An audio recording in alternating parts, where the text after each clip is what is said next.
now in New Jersey. Powered by TAPinto. Brought to you by Lakeland Bank. And by Bag Up NJ, a public awareness campaign of the New Jersey Clean Communities Council. Thanks for joining us on this Friday, May 6th. I'm Kristina Behr. A new report from Rutgers-Newark says that there's an alarming rate of homes being purchased by corporations. TAPinto Newark reporter Tom Weedman has been following the story. This data, if you will, was released in a study this week that was conducted by the Rutgers-Newark Climb Center. And what they had found is they studied the periods between 2017 and 2020. And what they've been finding is that, all these single family homes, meaning homes with 1 to 4 units, have been getting bought up, almost 47% of them in the city of Newark. And when they want to find out who are the parties or the individuals behind buying up all these homes, they found that it was these large corporate investors, large scale operations. It means that as these homes are being bought up by these large corporate entities, it means that Newark residents themselves aren't buying these houses. So you have to think, is the city now swaying where these large corporate investors now, they're buying up these homes, they're going to start to influence the rents, increase the rents, influence the market, and that will, of course, alter the actual market in Newark itself. It's an interesting situation because on the one hand, Newark itself, it's going through its own renaissance, if you will. It's going through its own transformation, its own revitalization. So it is becoming an attractive place for developers to come in, perhaps people from oversaturated markets, like let's say like a New York City or maybe a Philadelphia, where people do want to come to Newark. It is becoming a more attractive spot, but it's how you sort of control now this influx or increase of people coming into the community, creating more housing opportunities for them. But while trying to maintaining,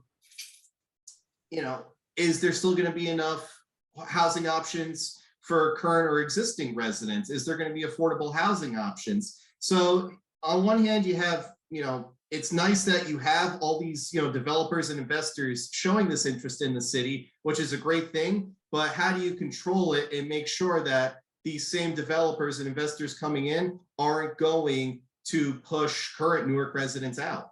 I'm a Jersey City resident myself, and you've seen the renaissance that Jersey City has gone to, my gosh, even in the past 15 years alone. Yeah. And it's like I walk outside my front door and I can see it happening still, like right before my very own eyes. So, that's the kind of the great thing about Newark is that they already see it happening, and now it's, of course, time will tell. This is not obviously something that's not going to go away overnight.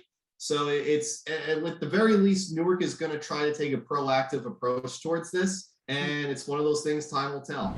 For more information, head to the article at TAPinto Newark. Wayne honors local businesses. TAPinto Wayne reports that the town council honored and recognized the importance of small businesses to the local economy during National Small Business Week.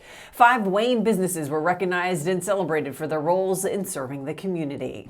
Real Housewives of New Jersey stars take over downtown Westfield. TAPinto Westfield reports that TV personality Margaret Joseph signed copies of her new book along with her mother Marge and husband Joe.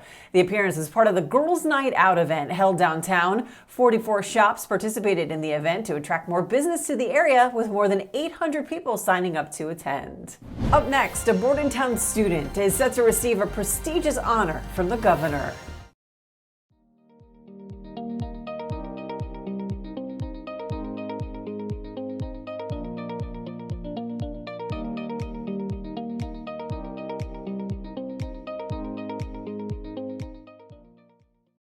Welcome back. A Bordentown theater student has been selected for a statewide award. TAPinto Bordentown reports senior Giovanna Gia Scozzaro will be receiving the New Jersey Governor's Award in Arts Education at an award ceremony later this month at Patriots Theater in the War Memorial in Trenton. Because of her advocacy in arts education, Art Pride New Jersey nominated her to be considered for this award. To reach TAPinto's large local audience, visit tapintomarketing.net. Thank you for joining us. This has been Now in New Jersey, powered by TAPinto, brought to you by Lakeland Bank and Bag Up NJ, a public awareness campaign of the New Jersey Clean Communities Council.